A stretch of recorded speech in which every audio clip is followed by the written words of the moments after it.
Hello दोस्तों, आप लोग कैसे हैं। आशा करते हैं आप लोग ठीक ही होंगे और अपने तैयारी को बेहतरीन तरीक़ा से कर रहे होंगे। ये जो क्वेश्चन हम लेकर आए हैं ये पॉलिटी का क्वेश्चन टॉप 50 क्वेश्चन है जो कि बहुत VVI है। जो भी 12th देने वाले हैं उनके लिए बहुत ही बेहतरीन है और इसको एकदम सही से याद करते चलिए। एक एक क्वेश्चन को एक एक ऑप्शन को हम देखते चलेंगे। तो चलिए आज हम स्टार्ट करते हैं फर्स्ट क्वेश्चन को। भारतीय राष्ट्रीय कांग्रेस के संस्थापक कौन थे। तो सबसे पहला ऑप्शंस को हम देखेंगे, उसके बाद पहले कमेंट में आप लोग जरूर लिखते चलिए। महात्मा गांधी के बारे में थोड़ा सा कुछ जान लेते हैं, इनका भी कुछ आंदोलन रहा है। तो महात्मा गांधी सबसे पहले दक्षिण अफ्रीका में जो है सो कि नागरिक अधिकार के लिए, कहाँ, दक्षिण अफ्रीका में नागरिक अधिकार के लिए आंदोलन चालू किए थे। उसके बाद जैसे कि ये भारत में जब आए तो भारत में चंपारण में जैसे कि 1917 ईस्वी में ये आंदोलन चालू किए थे। उसके बाद जो है पूछेगा क्वेश्चन कि जब भारत आए महात्मा गांधी तो सबसे पहले भारत में कहाँ आंदोलन स्टार्ट किए थे। तो ये बिहार के चंपारण में कब किए थे, तो 1917 ईस्वी में किए थे। उसको बाद जो है से ये जो है से नमक सत्याग्रह भी चालू किए थे। नमक सत्याग्रह 1930 ईस्वी में ये जो है से अंग्रेज जो है से नमक पर कर लगा दिया था। जब नमक पर कर लगा दिया तो गांधी जी ने तय किए कि हम भी उसको नमक को खरीदेंगे नहीं और अपना खुद से नमक बनाएंगे। और अपना नमक के लिए जो है 12 मार्च 1930 ईस्वी को साबरमती आश्रम से, अहमदाबाद के साबरमती आश्रम से दांडी यात्रा शुरू किए थे। जो है कि 24 दिन में पैदल, 24 दिन में पैदल यात्रा किए थे और ये इनका सफल आंदोलन हुआ था भी। एक जो है 1942 में जो है अखिल भारतीय कांग्रेस कमेटी के बॉम्बे सेशन के इस आंदोलन में शुरुआत किया था, जो कि भारत छोड़ो आंदोलन था। ये आंदोलन जो है अंग्रेज को भारत को छोड़कर जाने के लिए आंदोलन जो है स्टार्ट किए थे। ये भी इनका आंदोलन सफल हुआ था। दूसरा ऑप्शन है सीमांत गांधी जो है इसका खान अब्दुल गफ्फार खां को दूसरा नाम जो है सीमांत गांधी के नाम से भी जाना जाता है। ये जो है सीमांत गांधी महात्मा गांधी के, किनका, महात्मा गांधी को बहुत ही करीबी आदमी थे और इनका जो है 1987 ईस्वी में, 1987 ईस्वी में भारत रत्न से भी सम्मानित किया गया था। और इनका मृत्यु जो है 1988 में जो है कि इनका मृत्यु हो गया था। तीसरा ऑप्शन है जो कि भारतीय राष्ट्रीय कांग्रेस के संस्थापक हैं ए.यू. ह्यूम जो है 1885 में, कब, 1885 में जैसे भारतीय राष्ट्रीय कांग्रेस की स्थापना किए थे। चौथा ऑप्शन है लॉर्ड माउंटबेटन। ये जो है भारत के वायसराय के रूप में, भारत के अंतिम वायसराय के रूप में काम किए और भारत में जो है कि प्रथम गवर्नर जनरल के रूप में भी ये काम किए थे। ये जो है 12 फरवरी जो है 1947 से 12 फरवरी 1947 से 15 अगस्त 1947 तक, 12 फरवरी 1947 से लेकर 15 अगस्त 1947 तक वायसराय के रूप में काम किए। और ये जो है 15 अगस्त 1947 से 15 अगस्त 1947 से लेकर जो है 21 जून 1948 तक ये जो है गवर्नर जनरल के रूप में काम किए। नेक्स्ट क्वेश्चन है इंग्लैंड का वर्तमान प्रधानमंत्री कौन है। इंग्लैंड के वर्तमान प्रधानमंत्री कौन है। तो इनमें से तो कोई नहीं है। इसका नाम जो है अभी वर्तमान में जो है सो उनका नाम है केयर स्टारमर।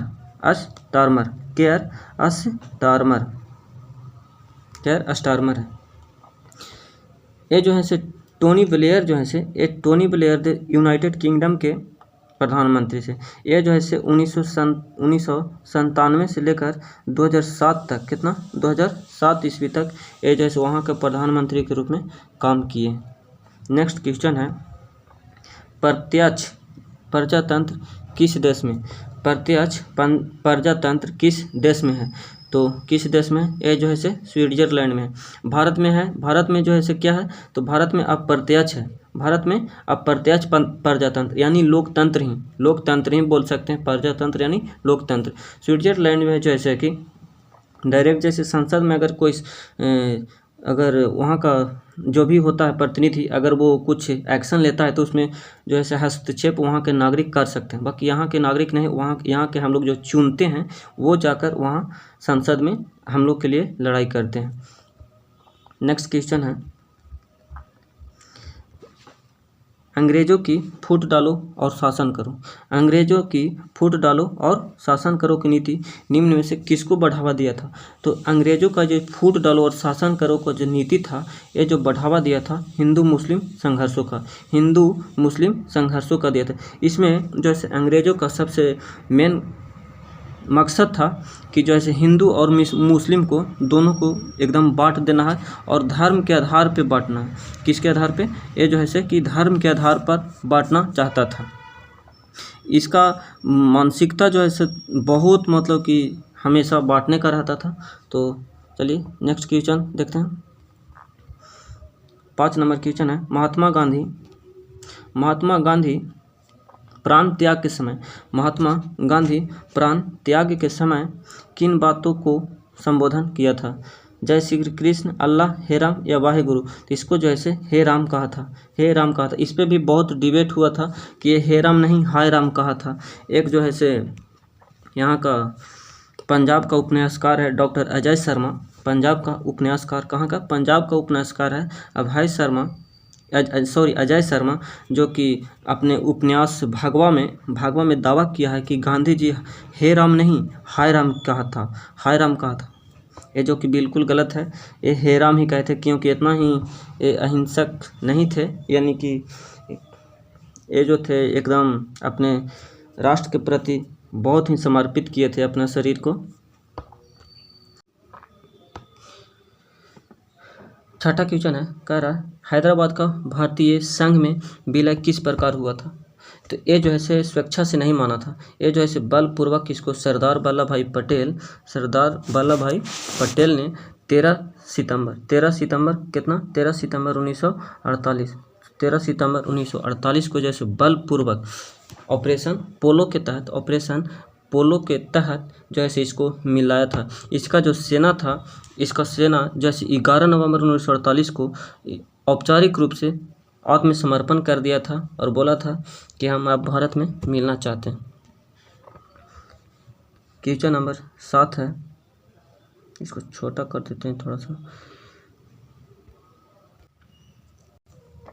ये जो है भारत में सुदूर पूर्व क्षेत्र के पुनर्गठन किस संशोधन अधिनियम के द्वारा किया गया? तो 27वां संविधान संशोधन 1972 नहीं 71 होगा। यहाँ पे 71 होगा, इसको 71 कर लीजिएगा। भारत के सुदूर पूर्व क्षेत्रों के पुनर्गठन जो है 27वां संविधान संशोधन 1971 के तहत किया गया था।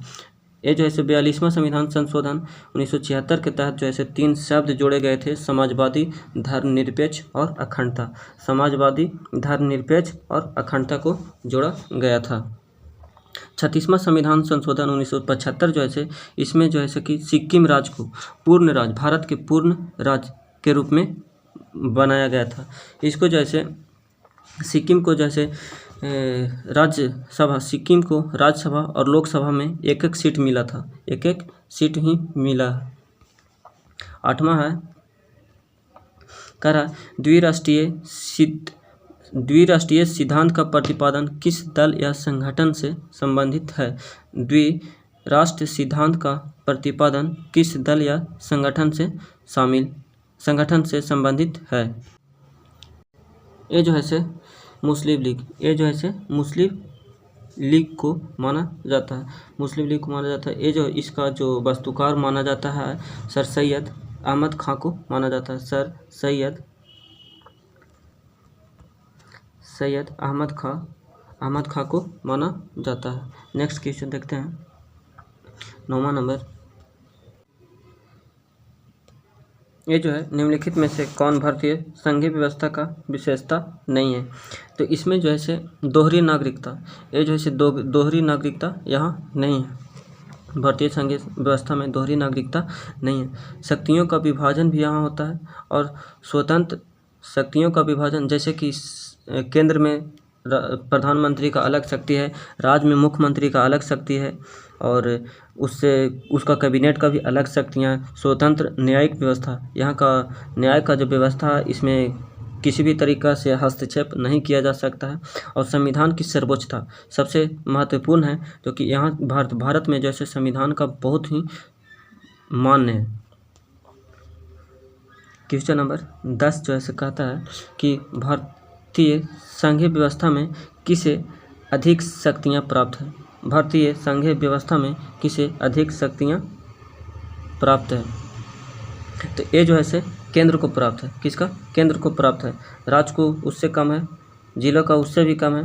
तो इसमें संघीय व्यवस्था में जो है से अधिक शक्तियाँ जो है से केंद्र को प्राप्त है। केंद्र को इसलिए प्राप्त है क्योंकि अगर बाहरी जब कुछ इंटरनेशनल मुद्दा जब होता है तो उसमें एकदम डायरेक्ट से एक्शन ले सकता है। ऐसे क्या होता है कि इसमें राज्य सरकार के जितना भी कुछ पार्टियां होता है उसमें हस्तक्षेप करने लगता है। तो इसलिए केंद्र को ज़्यादा शक्ति दिया गया है। 11 जो है से इसमें कह रहा है कि किस राज्य को हाल ही में विभक्त कर भारत के 29वें राज्य के रूप में तेलंगाना की स्थापना की गई है। तो इसमें जो है कि आंध्र प्रदेश को जो है कि तोड़कर तेलंगाना राज्य को 2014 में, कब? 2014 में, शायद 20 जून 2014 को किया गया था। 4 जून 2014 को तो आंध्र प्रदेश को तोड़कर तेलंगाना राज्य को बनाया गया था। अगला क्वेश्चन है 12 नंबर, इसमें कह रहा है केंद्र राज्य संबंधों में प्रमुख अड़चनें क्या रही है। केंद्र राज्य संबंधों में प्रमुख अड़चनें क्या रही है। तो इसमें जो है से राज्यपाल की भूमिका ये भी रहा है, 356 भी रहा है। राज्यों की केंद्र पर निर्भरता ये भी रहा है। यानी इसका सही जो है सर इनमें से सही आंसर इनमें से सभी हो जाएगा। राज्यपाल की भूमिका, ये जो है से राज्यपाल की भूमिका, राज्यपाल जो है से अपना एक्शन इसका नियुक्ति होता है, और इसका जो नियुक्ति होता है वो राष्ट्रपति करते हैं। राज्यपाल जो है से मुख्यमंत्री एवं अन्य मंत्रियों को नियुक्ति करता है। राज्यपाल बनने के लिए वो भारत का नागरिक होना चाहिए और 35 वर्ष आयु होना चाहिए। अगला क्वेश्चन है 13 नंबर, सौराष्ट्र किस राज्य का अंग है। तो ये जो है से गुजरात का है। अगला है क्वेश्चन, ये जो 14 नंबर क्वेश्चन है, संविधान के किस अनुच्छेद में केंद्र और राज्य के बीच विधायी संबंधों का उल्लेख है। तो ये जो है से अनुच्छेद 245 से 255 के बीच है। ये जो है से भाग 11 में उल्लेख है। ये जो है से 7वीं अनुसूची के अंतर्गत इसको रखा गया है, जिसमें संघ के पास राज्य की तुलना में जैसे अधिक शक्ति दिया गया है। अगला क्वेश्चन है नेक्स्ट क्वेश्चन 15 नंबर, थोड़ा बड़ा कर लेते हैं। इसमें कह रहा है बजट का संबंध किस पक्ष के साथ है। बजट के संबंध जैसे किस पक्ष के साथ है। तो ये जो है आय एवं व्यय के साथ है। 16 नंबर क्वेश्चन है, कह रहा भारत में वित्त आयोग का कार्यकाल कितना होता है। वित्त आयोग का जो कार्यकाल होता है ये भी जो होता है 5 साल का होता है, और राज्यसभा का जो है 6 साल का कार्यकाल होता है। राज्यसभा का हर एक 2 साल पर जो है कि वहाँ उसमें चुनाव होते रहता है। अगला क्वेश्चन है 17 नंबर, इसमें कह रहा है नवोदित राष्ट्र का सबसे पहला कार्य क्या है। नवोदित राष्ट्र का सबसे पहला कार्य क्या है। गरीबी दूर करना, राष्ट्र निर्माण करना, दुश्मन देशों को युद्ध करना। नहीं, इसका जो है राष्ट्र निर्माण करना। नवोदित राष्ट्र का सबसे पहला कार्य है राष्ट्र को निर्माण करना। अगला नंबर क्वेश्चन है 18 18 नंबर इसमें है, बोलता है कि पंडित जवाहरलाल नेहरू प्रथम प्रधानमंत्री के रूप में शपथ निम्नलिखित में से किस स्थान पर लिया था। तो ये जो है लाल किला पर लिया था, ये जो है लाल किला पर लिया था। थोड़ा सा कुछ पंडित जवाहरलाल नेहरू के बारे में भी जान लेते हैं। इसका जो जन्म हुआ था, इनका जन्म 14 नवंबर 1889 को इलाहाबाद में हुआ था। 14 नवंबर 1889 को इलाहाबाद में हुआ था और इनका मृत्यु जो है 1964 ईस्वी में हो गया था। वे जो है कांग्रेस का प्रमुख नेता के रूप में जाने जाते हैं। इन्होंने जो है भारत और दुनिया पर 2 किताब लिखी है। एक किताब का नाम है डिस्कवरी ऑफ इंडिया और दूसरा किताब का जो नाम है वो ग्लिम्पसेज ऑफ द वर्ल्ड है। अगला नंबर क्वेश्चन 19 नंबर, इसमें यह है विविधता में एकता का सिद्धांत निम्नलिखित में से किस देश का प्रमुख सिद्धांत है। विविधता में एकता का सिद्धांत निम्नलिखित में से किस देश का प्रमुख सिद्धांत है। ये जो है विविधता में एकता जो है भारत में ही है। ये नहीं कि पाकिस्तान में बम फोड़ने में, ये नहीं है जहाँ मन तहाँ ये जो है बम फेंक देता है, जिस पे आक्रमण कर देता है। ये तो ज़्यादातर ही भारत का ही दुश्मन है। तो भारत में विविधता में एकता का सिद्धांत रखता है। अगला नंबर क्वेश्चन है 20 नंबर, भारत में लोकतंत्र की बहाली के बाद भारतीय नागरिकों को अधिकार प्राप्त हुआ। भारत में लोकतंत्र की बहाली के बाद भारतीय नागरिकों को अधिकार प्राप्त हुआ। तो ये जो मौलिक अधिकार भी प्राप्त हुआ, मतदान का भी अधिकार भी प्राप्त हुआ, जनप्रतिनिधि चुनने का भी अधिकार प्राप्त हुआ। तो इनमें से सभी, इसका जो सही आंसर है इनमें से सभी होगा। 21 नंबर क्वेश्चन है, भारत सरकार विविध कल्याणकारी योजनाओं को लागू किसके माध्यम से करता है। भारत सरकार विविध कल्याणकारी योजनाओं को लागू किसके माध्यम से करता है। तो ये जो है राज्य के नीति निदेशक सिद्धांतों के माध्यम से काम करता है। ये जो है राज्य के नीति निदेशक सिद्धांतों को माध्यम से कार्य करता है। ये जो राज्य के नीति निदेशक तत्व जो है ये आयरलैंड के संविधान से लिया गया है। कहाँ के?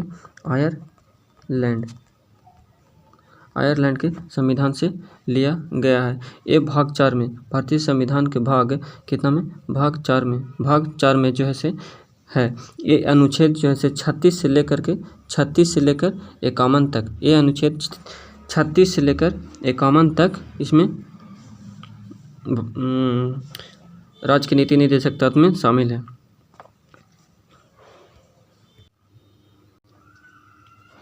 अगला क्वेश्चन है 22 नंबर, इसमें बोल रहा है कि माउंटबेटन योजना का संबंध निम्नलिखित में से किससे है। भारत का विभाजन से, संविधान निर्माण से, स्वतंत्र भारत में आम चुनाव से या प्रथम पंचवर्षीय योजना से। नहीं, ये जो है भारत का विभाजन से। ये जो है भारत और पाकिस्तान के विभाजन में लॉर्ड माउंटबेटन अहम भूमिका निभाया था।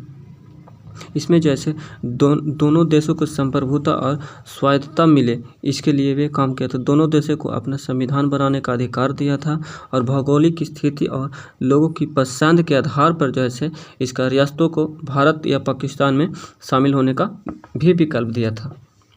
अगला क्वेश्चन है 23 नंबर, कह रहा है भारत विभाजन के लिए 1947 में वन विभाजन समिति के अध्यक्ष निम्नलिखित में से किसे बनाया गया था। ये जो है वायसराय को बनाया गया था।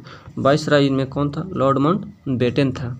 भारत में जो है कि जब विभाजन हो रहा था तो इसका वायसराय जो था लॉर्ड माउंटबेटन था और इसका अध्यक्ष था वही कर रहे थे। माउंटबेटन योजना कब बनी? तो ये जो है 3 जून 1947 को माउंटबेटन योजना बना था।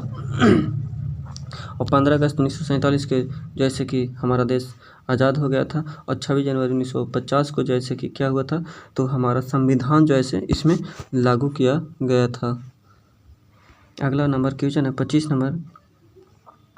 इसमें बोल रहा है कि द्विराष्ट्रीय सिद्धांत के आधार पर कौन सा देश बना था। द्विराष्ट्रीय सिद्धांत के आधार पर कौन बना था, तो ये जो है से पाकिस्तान बना था, पाकिस्तान बना था।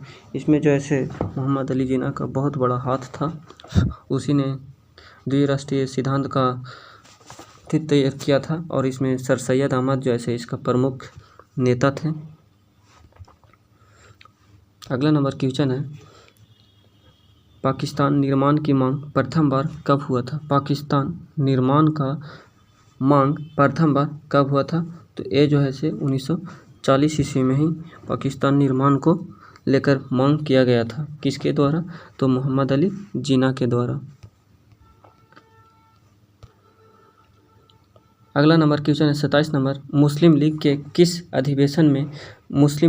किस अधिवेशन में पाकिस्तान नामक देश निर्माण की मांग की गई।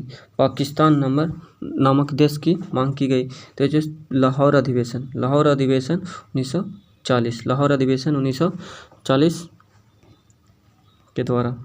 अगला नंबर क्वेश्चन है 28 नंबर।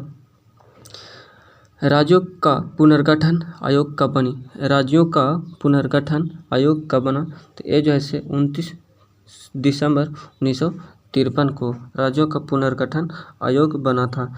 इसमें जो है से ये जो था राज्यों का जो पुनर्गठन का जो परिणाम निकला, तो इसमें पूरे देश में जो है से कि 4 भागों में बढ़ गया था। इसके अलावा जो है से भारतीय राज्य और केंद्र शासित प्रदेश ही बदल दिए गए। ये जो है भाषाई आधार पर सबसे पहला राज्य जो बना था, ये जो था से आंध्र प्रदेश बना था। अगला नंबर क्वेश्चन है 29 नंबर। इसमें बोल रहा कि राज्य पुनर्गठन आयोग का अध्यक्ष कौन था। राज्य पुनर्गठन आयोग का अध्यक्ष कौन था, तो ये जो था से सर सैयद अली था। अगला नंबर क्वेश्चन है 30 नंबर कि भारतीय संसद से राज्य पुनर्गठन अधिनियम कब पारित हुआ। राज्य पुनर्गठन अधिनियम जो है अभी बताए 1956 ईस्वी में पारित हुआ था, और भाषाई आधार पर जो है आंध्र प्रदेश को मिलाया गया था, यानी भारत में। 21 नंबर क्वेश्चन है। इसमें बोल रहा है कि भारतीय संविधान के अनुसार भारतीय राज्य को कितने वर्गों में बांटा गया था। भारतीय संविधान के अनुसार जो है से भारतीय राज्यों को कितने वर्गों में बांटा गया था, ये जो है से 4 वर्गों में बांटा गया था। इस अगला क्वेश्चन है 32 नंबर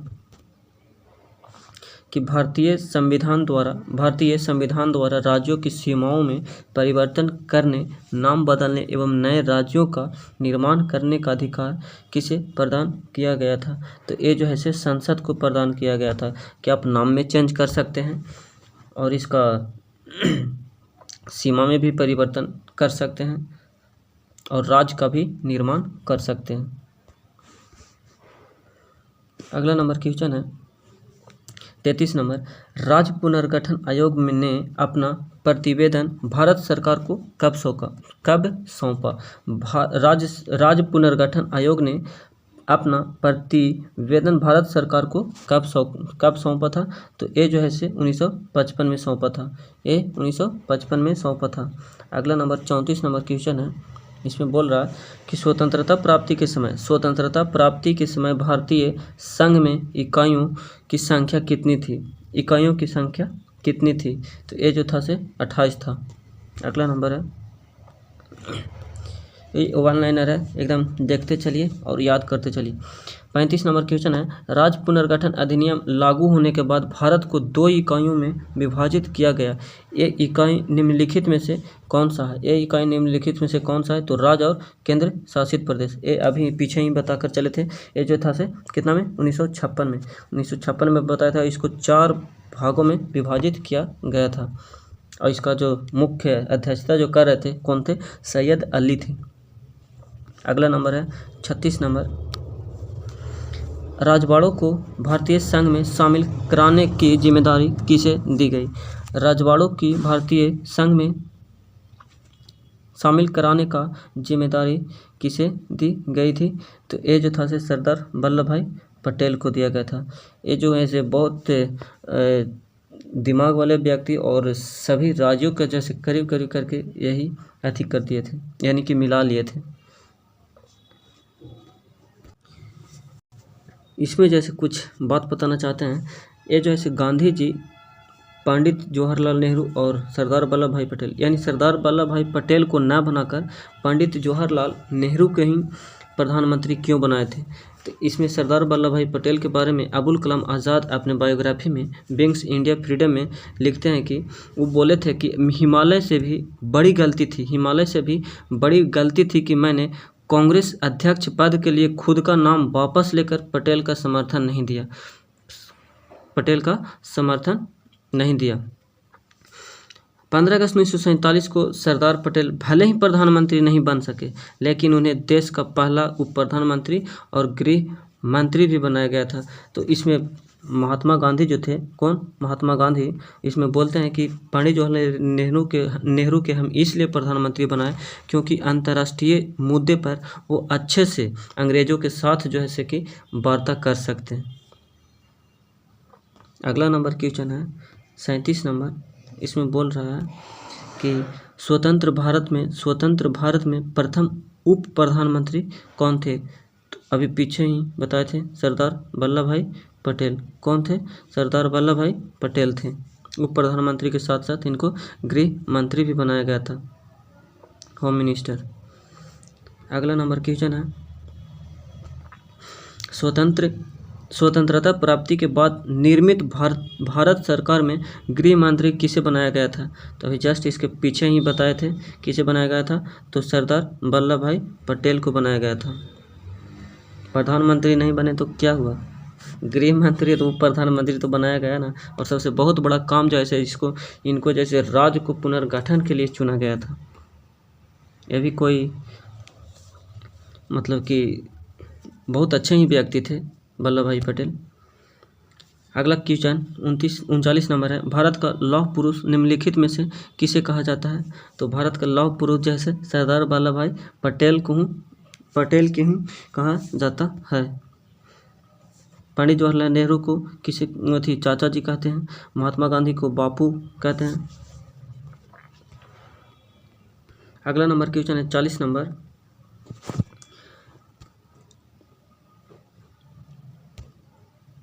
क्वेश्चन है, निम्नलिखित में से किस रियासत के शासक को निजाम के नाम से जाना जाता था?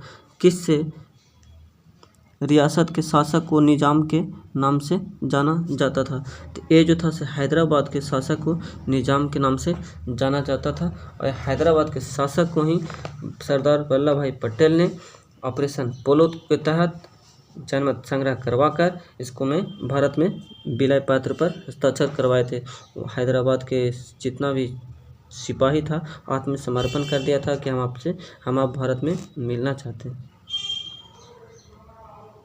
41 नंबर क्वेश्चन है, बोल रहा है हैदराबाद का भारतीय संघ में विलय कब हुआ था? हैदराबाद को भारतीय संघ में विलय जो हुआ था 1948 में हुआ था और ऑपरेशन पोलो के तहत हुआ था। अगला नंबर क्वेश्चन है 42 नंबर कि मणिपुर रियासत का भारतीय संघ में विलय कब हुआ? मणिपुर रियासत का भारतीय संघ में विलय कब हुआ? तो मणिपुर जो था वो भी 1948 में ही मिला था मणिपुर।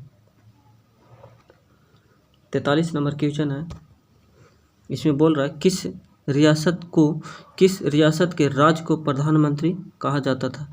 किस रियासत के राज्य को प्रधानमंत्री कहा जाता था? तो ये जो था जम्मू कश्मीर वाला जो राजा था इसको जैसे कि प्रधानमंत्री इसे अपना ये सोचता था कि हम अपना अलग देश बना ले, बाकी ऐसा नहीं हुआ। और मोदी जी वहाँ से 370 हटाकर वहाँ जो ऐसे राष्ट्रपति शासन लगा दिए और वो अब भारत के अंग हो ही गया। 44 नंबर क्वेश्चन, जम्मू कश्मीर रियासत का भारतीय संघ में विलय कब हुआ? जम्मू कश्मीर रियासत का भारतीय संघ में जो है विलय ये 1948 में ही कर लिए। ये भी कौन किए थे? तो ये भी सरदार वल्लभ भाई पटेल ही किए थे। अगला number question 45 number, Jammu Kashmir का भारतीय संघ में विलय किस शर्त पर हुआ था? ये जो था से जम्मू कश्मीर के स्वायत्तता पर शर्त, ये जो था से स्वायत्तता, तो स्वायत्तता क्या है इसको बारे में बता। 46 नंबर क्वेश्चन है, इसमें बोल रहा है कि भारतीय संविधान के किस अनुच्छेद के तहत जम्मू कश्मीर को स्वायत्तता प्रदान की गई थी? तो ये जो था से अनुच्छेद 370 था। अनुच्छेद 370 जो है से जम्मू कश्मीर को स्वायत्तता प्रदान किया था।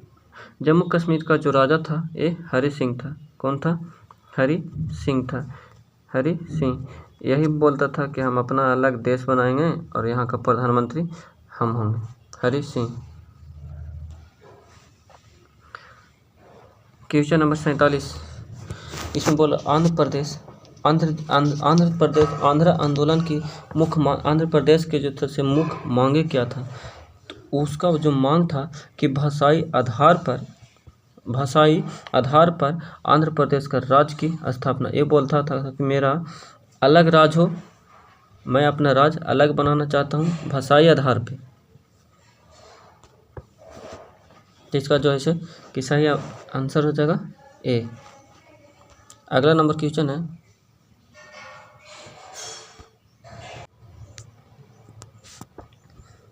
अगला नंबर क्वेश्चन है 48 नंबर कि भाषा के आधार पर बनने वाला पहला राज्य जो था से वो आंध्र प्रदेश ही था। आंध्र प्रदेश ही था। अगला नंबर क्वेश्चन है 49 नंबर, भाषाई आधार पर आंध्र प्रदेश राज्य ऐसे कब बना? 1952। ये गलत आंसर है, 1953 में बना था। अगला नंबर क्वेश्चन है 50 नंबर, भारतीय भाषाई आधार पर राज्यों के गठन आयोग का नाम क्या था? 50 नंबर क्वेश्चन कि भाषाई आधार पर राज्यों के गठन आयोग का नाम क्या था? वो जो आयोग था भाषाई आधार पर जो गठन करने वाला जो आयोग चल रहा था उसका आयोग का नाम जो था शेषा क्या था? राज्य पुनर्गठन आयोग। राज्य पुनर्गठन आयोग। ये जो था से किसको मिला था?